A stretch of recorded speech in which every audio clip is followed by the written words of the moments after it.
أما بعد فقال الله عز وجل في القرآن الحكيم مثل الذين ينفقون أموالهم في سبيل الله كمثل حبة أنبتت 7 سنابل في كل سنبلة 100 حبة والله يضاعف لمن يشاء والله واسع عليم. صدق الله مولانا العليم وبلغنا رسوله النبي الكريم الأمين. درس القرآن والحديث الآن عن الإنفاق في سبيل الله وأجر الإنفاق وأجر المتصدق في سبيل الله ولذا استمعوا له استماعا. آج کا درس قرآن درس حدیث انفاق فی سبیل اللہ، اللہ کے راستے میں خرچ کرنا. صدقہ کن لوگوں کو دینا چاہیے، کون اس کے مستحق ہیں، سب سے افضل صدقہ کون سا ہے، سب سے بہترین صدقے کے حقدار کون لوگ ہیں، صدقے کا اجر و ثواب کیا ہے. اس پر درس قرآن درس حدیث ہوگا، توجہ کے ساتھ سماعت فرمائیں، انشاءاللہ بہت نفع حاصل ہوگا. خلاق عالم جل شانہ نے قرآن حکیم ارشاد فرمایا مثل الذین ينفقون اموالهم فی سبیل اللہ کمثل حبہ.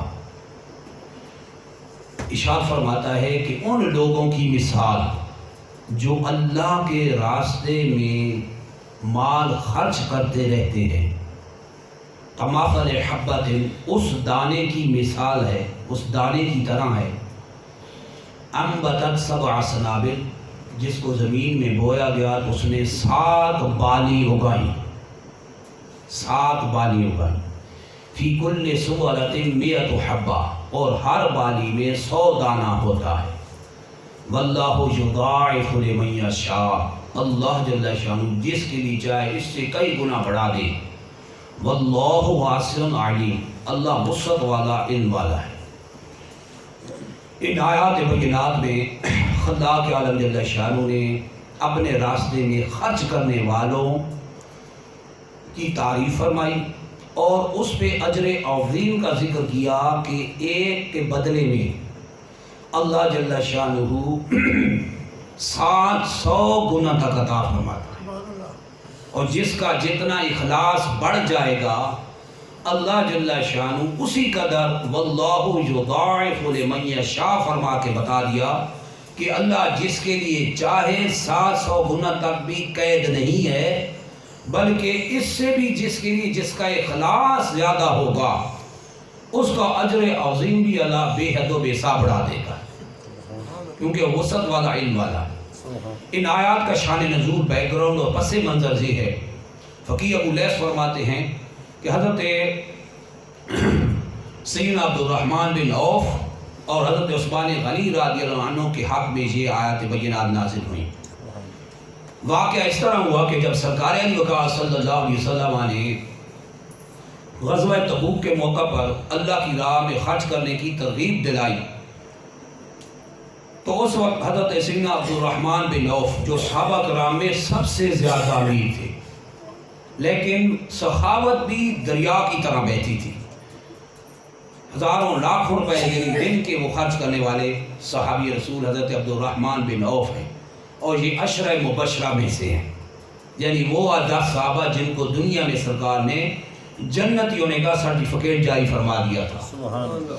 تو یہ سرکار وقار صلی اللہ علیہ وسلم کی بارگاہ میں 4000 درہم، یہ جو چاندی کے سکے ہوتے تھے، یہ اس وقت کی کرنسی ہے.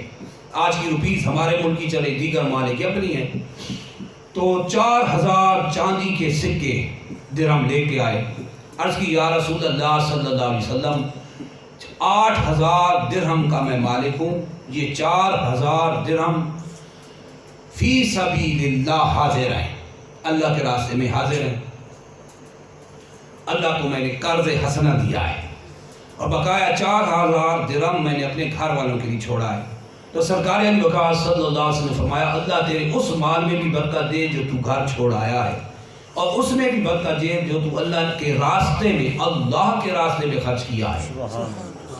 تو اس کے بعد حضرت سیدنا عثمان بن عفان رضی اللہ عنہ تشریف لائے، عثمان غنی رضی اللہ عنہ۔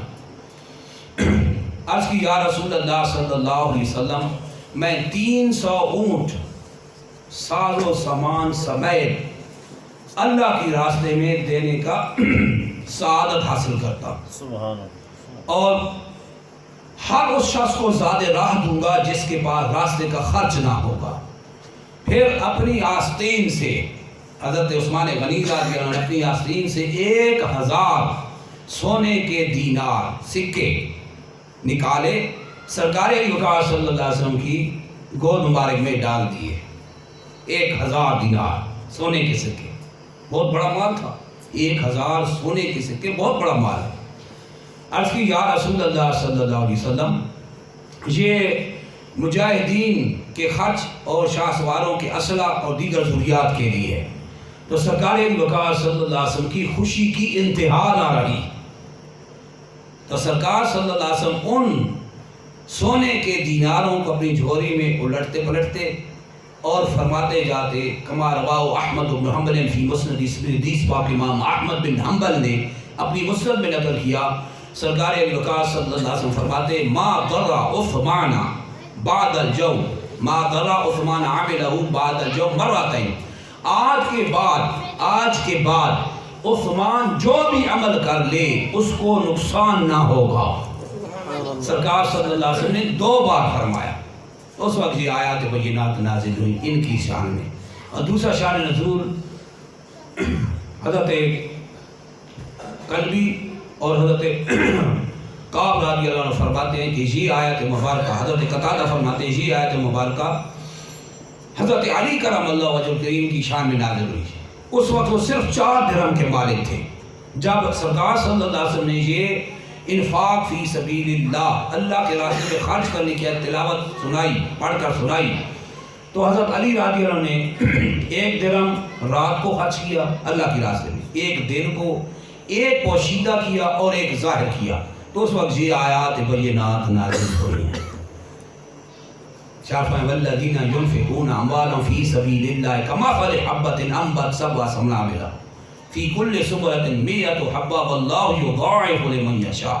ان لوگوں کی مثال جو اللہ کے راستے میں مال خرچ کرتے رہتے ہیں، اس دانے کی مثال ہے جو زمین میں کاش بویا جائے اور جو 7 بالیاں اگاتا ہے، اور ہر بالی میں 100 دانے ہوتے ہیں، یعنی آدمی کا اجر 700 گنا تک بڑھا دیا جاتا ہے۔ واللہ یضاعف لمن یشاء، اور اللہ جس کے لیے چاہے اس سے بھی بڑھا دے، تو اس سے بھی جس کا اخلاص بڑھے گا اللہ جل شانہ اسی قدر اس کے مال میں اضافہ برکت بھی دے گا اور اجر میں بھی اضافہ فرما دے گا۔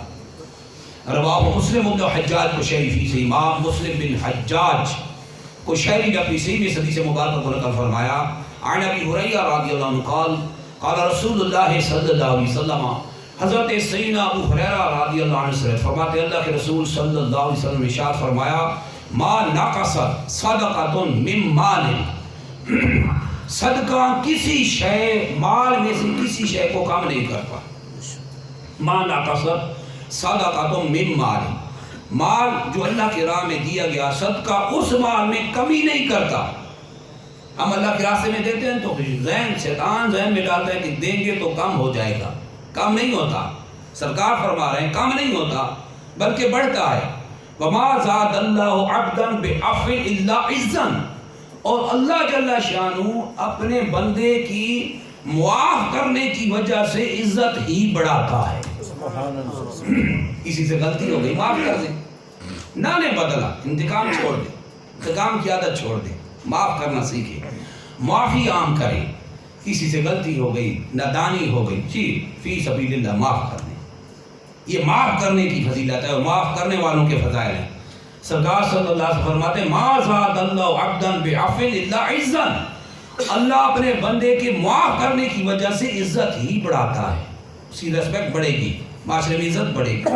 یہ نہ سوچے کہ میں معاف کروں گا تو میری پوزیشن ڈاؤن ہو جائے گی، یا میں جھک جاؤں گا، یا میری بڑا خاندان ہے لوگ کیا کہیں گے۔ یہ جو ہم نے بنا رکھا ہے نا لوگ کیا کہیں گے، اسی نے تباہی مچائی ہوئی ہے۔ بھائی لوگوں سے ڈرتے، اللہ سے کیوں نہیں ڈرتے؟ اللہ کے لیے کرے نا عمل، اللہ کے لیے، کہ کل خدا پوچھے گا تو کیا جواب دیں گے؟ یہ کبھی ذہن میں نہ آیا، یہی ذہن میں آیا کہ لوگ کیا کہیں گے، معاف کرنا سیکھے، تو تب یہ فضیلت ہے، اللہ عزت ہی بڑھائے گا۔ اور سرکار صلی اللہ علیہ وسلم فرماتے ہیں وما تواضع للہ احد، تم میں سے کوئی شخص، کوئی بھی شخص جب اللہ کے لیے عاجزی کرتا ہے الا رفعہ اللہ، اللہ جل شانہ اس کو بلندی ہی عطا فرماتا ہے۔ سبحان اللہ۔ وہ تو عاجزی کرتا ہے، اللہ بلندی دیتا ہے۔ اس لیے ہمارے بزرگان دین جب دعوتوں میں بلائے جاتے تھے، اولیاء اللہ کا یہ ایک دستور تھا کہ جب ان کو اللہ کے بندے دعوتوں پہ بلاتے تھے، کوئی دعوت ہوتی تھی، اول تو وہ پرہیزگاری کی شرائط رکھ دیتے تھے، اور پھر بیٹھنے کے لیے کوئی عالی شان مسندیں نہیں بچھائی جاتی تھی، بلکہ وہ اپنے لیے پسند کرتے تھے کہ جہاں کوئی نہ بیٹھے وہ بیٹھتے تھے، اور جب دعوت پہ پہنچتے تھے تو بیٹھ جاتے وہاں جہاں لوگ چپل رکھتے ہیں، گھٹیا جگہ پہ بٹھاتے تھے وہ، تاکہ اندر تکبر ظاہر ہو جائے، وہ میں آئیے تو وہ نکل جائے۔ یہ اللہ کی عاجزی یہ تھی، اس قدر عاجز لوگ تھے، تو اللہ ان کی عزت ایسے بڑھاتا ہے، رفعت ایسی تھی ہے کہ آج تک ان کا نام دنیا آسمان پہ ہے، نام لوگ لیتے ہیں، رحمت اللہ علیہ رضی اللہ عنہ کہتے ہیں، کیونکہ اللہ کے لیے عاجزی کی تھی۔ تو اللہ نے کے لیے عاجزی جب کرتا ہے آدمی، اللہ کے لیے جھکتا ہے، تو اللہ جل شانہ سے بندے کو بلندیاں دیتا ہے، دنیا میں بھی عزت، آخرت میں بھی جنت کی نعمتوں سے سرفراز کیا جائے گا، بے تحاشا اس کی عزت اور مہمان نوازی کی جائے گی۔ لہذا مال جب ہم اللہ کی راہ میں دیتے ہیں تو کم نہیں ہوتا، بلکہ مال بڑھتا ہے، اللہ برکت دیتا ہے۔ لہذا کسی کو اگر تنگی آئی ہوئی ہے نا، بے شک آزما لے، وہ اللہ کی راہ میں صدقہ زیادہ کر دے، جیسے ہی صدقہ زیادہ کرے گا اللہ جل شانہ مال کی تنگی دور کر دے گا، کیونکہ منیمم تو اس کا وعدہ ہے من جاء بالحسنۃ فلہ عشرۃ امثالھا، جو ایک نیکی لائے گا بدلے میں 10 گنا ثواب پائے گا۔ تو 10 کا تو وعدہ ہے، کم از کم 10 ہے، اور 700 گنا اس آیت میں بتایا، واللہ یضاعف لمن یشاء، اللہ کو فرمایا کہ جس کا اخلاص بڑھ جائے گا اللہ 700 گنا سے بھی زیادہ دے دے گا، بے حد و بے حساب عطا فرمائے گا۔ ایک ایمان افروز حدیث سماعت فرمائے، حضرت ام المؤمنین عائشہ صدیقہ عفیفہ رضی اللہ عنہا فرماتی ہیں، ایک عورت سرکار وقار صلی اللہ علیہ وسلم کی بارگاہ میں حاضر ہوئی، تو اس کا دایاں ہاتھ خشک ہو چکا تھا، بیکار ہو چکا تھا، زائل ہو گیا تھا، یعنی کام نہیں کرتا تھا۔ تو سرکار وقار صلی اللہ علیہ وسلم نے اس سے پوچھا کہ تیرا یہ ہاتھ کیوں خشک ہو گیا، بیکار کیوں ہوا؟ پھر اس نے اپنا خواب سنایا، عرض کی یا رسول اللہ صلی اللہ علیہ وسلم، میں نے خواب میں دیکھا، اپنی والدہ کو دیکھا کہ وہ جہنم کی آگ میں چل رہی ہے، تو میں بڑی متعجب ہوئی، مجھے بڑا تعجب ہوا کہ میری والدہ اللہ کی فرما بردار تھی اور نیک تھی، خاوند کی بھی فرما بردار تھی، خاوند اس پہ راضی تھا، تو یہ جہنم میں کیسے آ گئی؟ میں نے اپنی ماں سے پوچھا تو جہنم میں کیسے آ گئی؟ تو اس کی ماں نے کہا کہ میں بخیل تھی، اللہ کے راستے میں نہیں دیتی تھی، بخل کرتی تھی، جائز مال کو بھی میں نے روکا ہوا تھا، دینے کے لیے میرا دل نہیں کرتا تھا، بخیل تھی۔ تو 2 ٹکڑے زندگی میں نے اللہ کی راہ میں صدقے کیے، ایک چربی کا ٹکڑا اور ایک روٹی کا کپڑے کا ٹکڑا، جس کے ساتھ وہ اپنے آپ سے آگ کو دور کر رہی تھی۔ کہا اپنی ساری زندگی میں نے یہ صرف 2 چیزیں صدقہ کی، ایسے بخیل لوگ ہی گزرے ہیں، اندازہ لگائیں، بخل بہت بڑی مصیبت ہے۔ سرکار وقار صلی اللہ علیہ وسلم فرماتے ایاکم والبخل، اپنے آپ کو بخل سے بچاؤ، فإنہ اہلک من کان قبلکم بہذا، کیونکہ تم سے پہلے بہت سی قومیں بخل کی وجہ سے ہلاک ہوئی ہیں۔ اس نے اپنی یہ بات سنائی، تو بیٹی اپنے خواب میں اپنی ماں کو دیکھ رہی ہے اور سارا حال پوچھ رہی ہے، تو اس نے پوچھا کہ تیرے خاوند کہاں ہیں؟ اپنی ماں سے پوچھا، یعنی میرا باپ۔ وہ کہا وہ سخی تھا، سخیوں کا ٹھکانہ جنت میں ہے، وہ جنت میں ہے۔ اس کے بعد کہتی ہے میں جنت میں چلی گئی خواب میں، تو اپنے باپ کو دیکھا کہ لوگوں کو حوض کوثر سے جام بھر بھر کے پلا کے لوگوں کو پلا رہے ہیں، حوض کوثر سے جام بھر بھر کے پلا رہے ہیں۔ تو میں نے اپنے والد سے کہا کہ تیری بیوی دنیا میں تیری فرما بردار تھی، اللہ کی فرما بردار تھی، وہ تو جہنم میں ہے، تو یہاں امت مسلمہ کو جام پلا رہا ہے، اپنی بیوی کی بھی خبر لے، وہ جہنم کی آگ میں جل رہی ہے۔ تو میرے باپ نے جواب یہ دی تھی، وہ بخیل تھی، بخیلوں کا ٹھکانہ جہنم، اور حوض کوثر سے بخیلوں کو پانی پلانا جائز نہیں ہے، میں نہیں پلا سکتا۔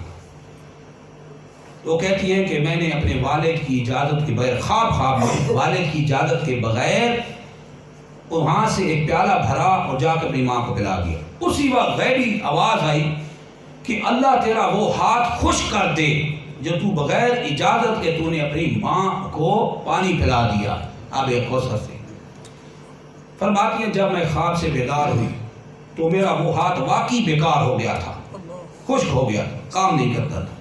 بس کہ یا رسول اللہ صلی اللہ علیہ وسلم، یہ میں نے خواب دیکھا اور یہ مجھ سے ہوا اور میرا ہاتھ خشک کر دیا گیا۔ تو سرکار وقار صلی اللہ علیہ وسلم نے فرمایا اپنا ہاتھ آگے کر۔ اس نے اپنے ہاتھ آگے کیا، سرکار وقار صلی اللہ علیہ وسلم اپنا عصا مبارک اس کے ہاتھ پہ رکھا اور اللہ کی بارگاہ میں دعا کیا، اللہ اس کے خواب بتانے کے بدلے میں اس کا تو ہاتھ صحیح فرما دے۔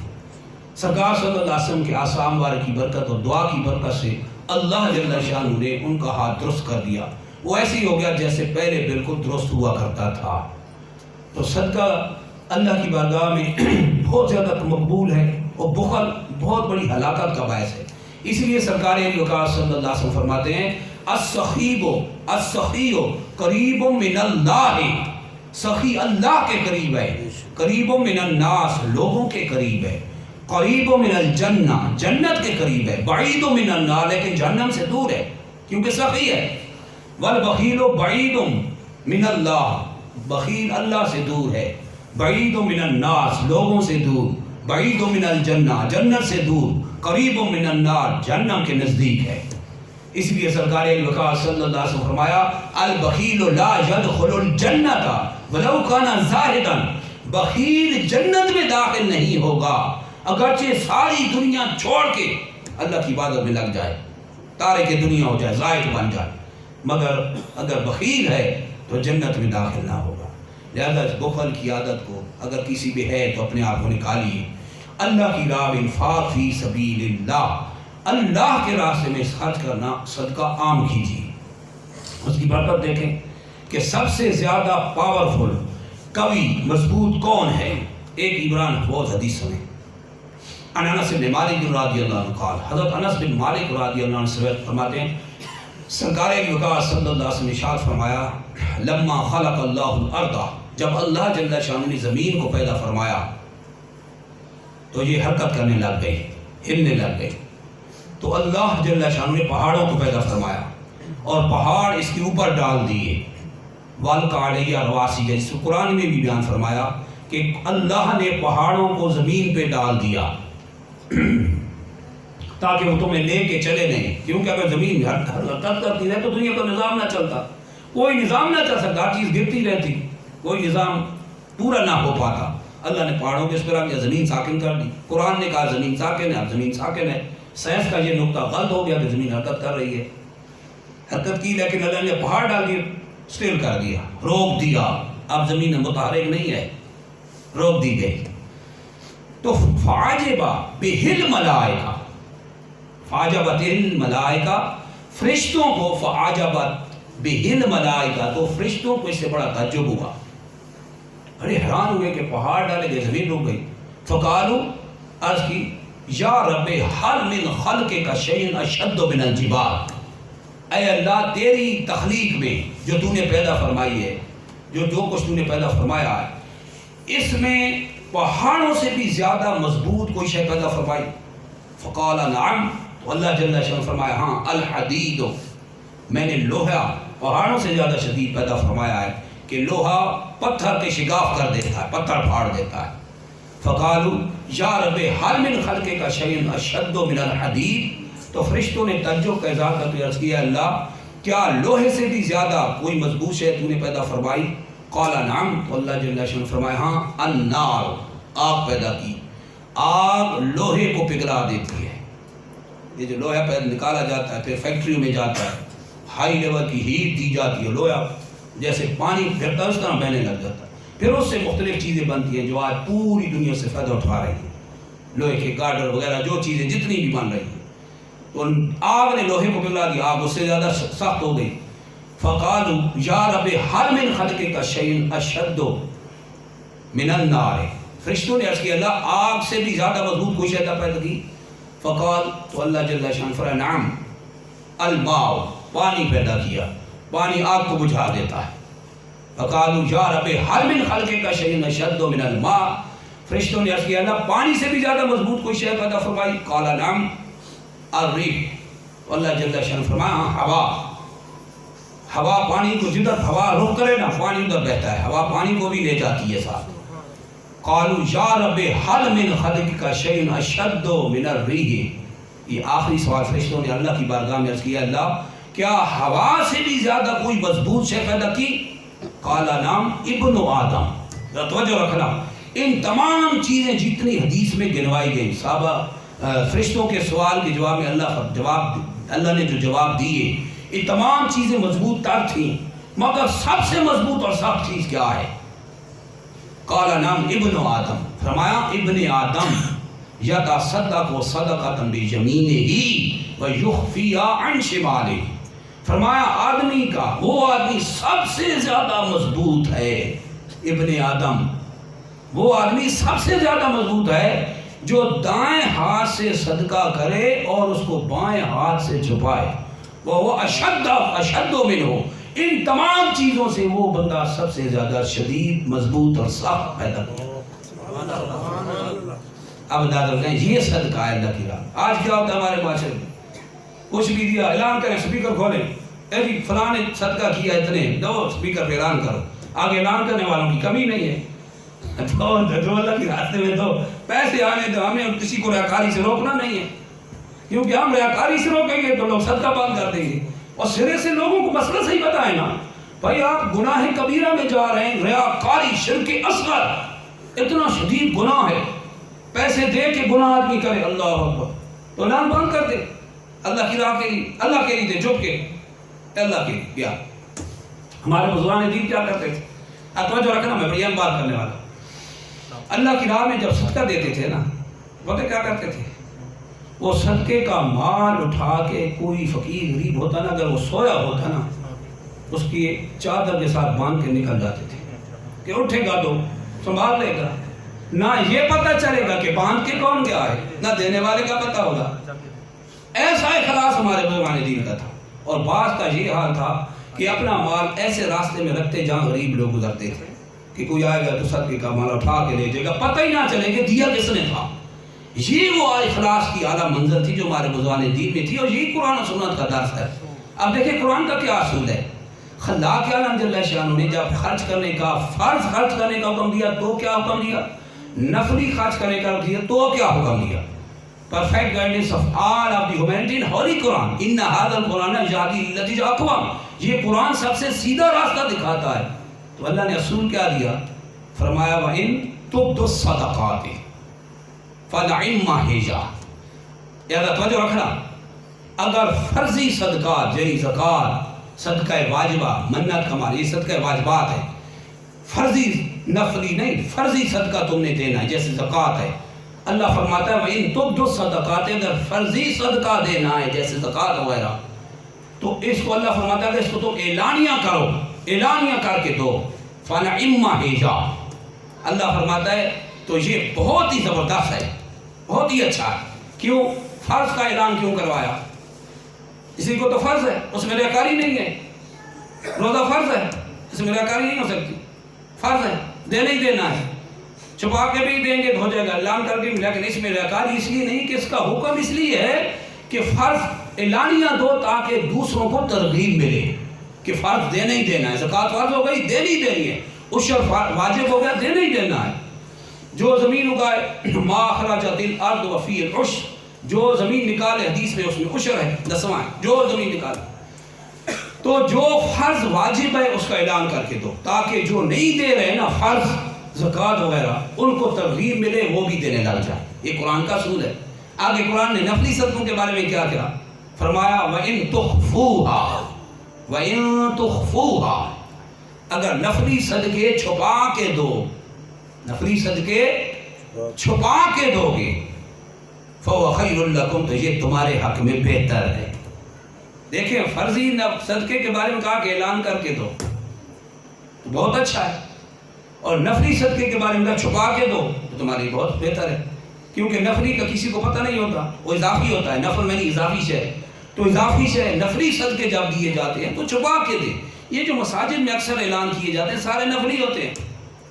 زکوٰۃ تو مسجد میں لیتی نہیں کہ حرام ہے مسجد میں دینا زکوٰۃ، مسجد زکوٰۃ لے نہیں سکتی، مسجد بندہ تو نہیں ہے، زکوٰۃ کے لیے اس کا مالک بنانا لازم ہوتا ہے، زکوٰۃ جس کو دی جائے وہ اس پہ قبضہ کرے، وہ لے، مسجد تو نہیں لیتی، تو انسان لیتے ہیں۔ لہذا یہ جو نفلی صدقات ہمارے معاشرے میں کیے جاتے ہیں، ہر ایک پہ اعلان بیجا کرانا غلط ہے۔ جہاں کو ترغیب ہے، واقعی کو ضرورت ہے، جیسے کوئی بہت ضروری کام پڑ گیا ہے، امت مسلمہ کا اجتماعی کام تھا، جیسے کوئی بہت بڑی سبیل لگوانا چاہتا ہے اور سب پینے والے ہیں، اس میں کوئی بچتا نہیں ہے، کوئی پلانٹ لگوانا چاہتا ہے اور سب مل کے دے رہے ہیں، تو اس میں اگر کوئی ضرورت کے طور پہ اعلان کر دے تو کوئی حرج نہیں، مگر بلا ضرورت ہر 10 منٹ بعد یعنی شروع ہونا پورا دن لگا اعلان پہ لگا رہنا، اور لوگ پھر دیکھیں کیسے بھاگتے اعلان پہ صدقہ دینے والا وہ دیکھیں نا بھاگ کے جائیں، جہاں اعلان نہیں ہوتا نا یہاں نہیں دینا، اعلان ہی نہیں ہوتا۔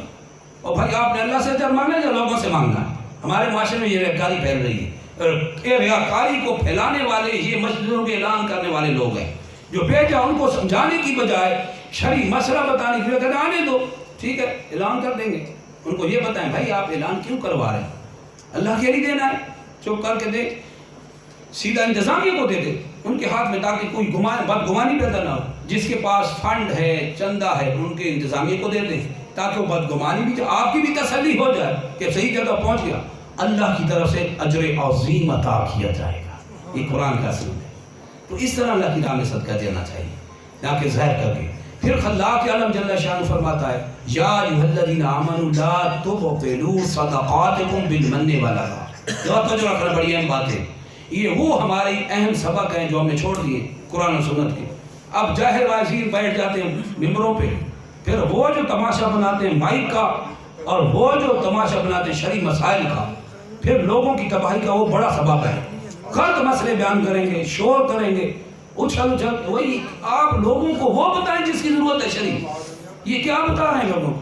من گھڑت کہانیاں، من گھڑت ضعیف اور نعوذ باللہ ضعیف ترین روایات لوگوں کے سامنے پیش کر کے ادھر ادھر کی لگا کے چھوڑ دے، اس طرح کرنے سے ماحول تباہ ہوتا ہے۔ بنیادی ضروریات ہم سے نکلی ہوئی ہیں، جو جہاں کہاں پہ دینا ہے، کس کو صدقہ دینا ہے، یہ چیزیں ہم سے جاتی رہی ہیں۔